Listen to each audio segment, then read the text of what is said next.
अस्सलाम वालेकुम, यासीन आपके साथ हाजिर है। मंडे मार्केट ओपनिंग प्रीव्यू के हवाले से बड़ी इंपॉर्टेंट खबरें होती हैं जो आपके साथ शेयर की जाती हैं, जिसका बिलवास्ता या बिलावास्ता ताल्लुक होता है ग्लोबेक्स मार्केट के ओपनिंग के हवाले से।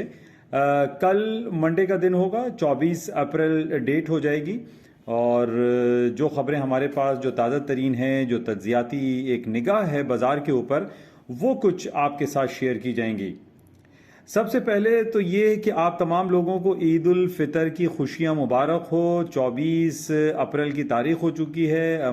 पाकिस्तान में ईद उल फितर का तीसरा दिन है और सऊदी अरब में चौथा दिन है। यानी कल से सऊदी अरब की मार्केटें जो कि ईद उल फितर हॉलीडेज़ के हवाले से बंद थीं, वो कल खुल जाएंगी। और इसके अलावा दूसरे ममालिक जो अरब कंट्रीज़ हैं जो कि ईद उल फितर की छुट्टियां मना रहे थे, वो सब के सब कल ओपन हो जाएंगे।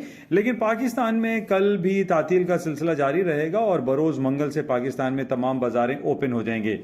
तो बहरहाल जो खबरें इंपॉर्टेंट है जिसका बैनुल अक़वामी बाज़ारों पर असर पड़ता है, ख़ास तौर पर सोने की कीमतों में जो उतार चढ़ाव होता है, उस हवाले से आपके साथ कुछ बातें शेयर की जाती हैं।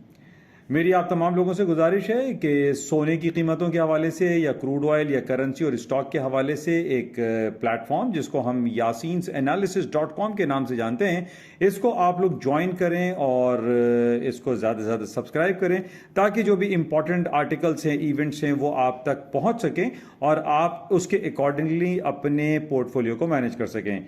आपके लेफ्ट हैंड साइड पर एक छोटा सा आइकन बना हुआ होगा, बुल बना हुआ होगा, उसको आप प्रेस करेंगे तो आप पहुंच जाएंगे www.yaseensanalysis.com की दुनिया में। तो इंशाल्लाह थोड़ी देर में मिलते हैं और मंडे की मार्केट पे थोड़ी सी बातें करते हैं। थैंक यू, खुदा हाफिज।